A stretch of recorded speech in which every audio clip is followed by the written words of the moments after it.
71 সালের ভাস্কর্য নিয়ে মোল্লারা যে গর্জন দিয়েছিল ভাস্কর্য হারাম, তাই বলে তারা 24-এর পরে সমস্ত 71-এর স্মৃতি বিজড়িত ভাস্কর্যগুলো ভেঙে চুরমার করে দিয়েছে।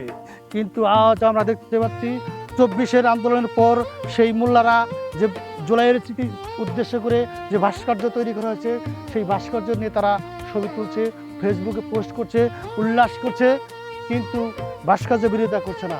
এ কী রহস্য ভাতিজা, তুমি আমাকে বলতে পারো? এ রাজাকারদের 1971 সালে তাদের কোনো ভূমিকা ছিল না, তাই তারা 1971 সালের ভাস্কর্যকে সহ্য করতে পারে না। হ্যাঁ ভাতিজা, তুমি ঠিকই বলেছ। 1971 সালের এই স্বাধীনতা যুদ্ধে এই দেশবিদ্রোহীরা এদেশের বাড়িঘর পুড়িয়ে দিয়েছে, এদেশের মা বোনদের ইজ্জত হনন করেছে। তাদের 71 সালের যুদ্ধে তাদের কোনো এই দেশ গঠনে তাদের কোনো অবদান নাই, তাই তারা 71 বিজড়িত এই ভাস্কর্যগুলো দেখলে তাদের অন্তরে আঘাত লেগেছে, তাই তারা ধর্মের দোহাই দিয়ে এই ভাস্কর্যকে হারাম ফতোয়া দিয়েছে আর সাধারণ মানুষকে উস্কে দিয়েছে। আজ স্বাধীনতার 55 বছর পর এই ভণ্ডদের, এই দেশবিদ্রোহীদের আসল রূপ প্রকাশ পেয়েছে। চাচা, আপনি আর সত্য কথা তুলে ধরেছেন, তাদের ভণ্ডামি আজ প্রকাশ পেয়েছে। হ্যাঁ, 1971 সালে এই দেশবিদ্রোহীরা এদেশকে স্বাধীনতা চায়নি, কিন্তু তারা পরাজিত হয়েছে। সেই পরাজিত গ্লানি আজও তারা বলতে পারেনি।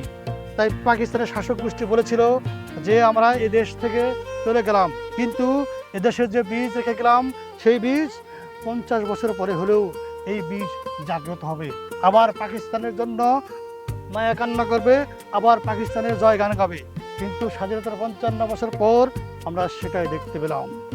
এই দেশবিদ্রোহীরা এদেশের 71-এর ভাস্কর্যকে মুছে ফেলেছে, ভেঙে চুরমার করে দিয়েছে, কিন্তু 24-এর যে দেশবিদ্রোহী আন্দোলন, সেই আন্দোলনের ভাস্কর্য আজ তারা ঠিকই লালন করছে, সেই ভাস্কর্যকে নিয়ে তারা উল্লাস করছে, সেই ভাস্কর্য নিয়ে তারা ছবি প্রকাশ করছে। সেখানে কোনো তাদের ফতোয়া নেই, সেখানে কোনো হালালের কোনো প্রশ্ন নেই।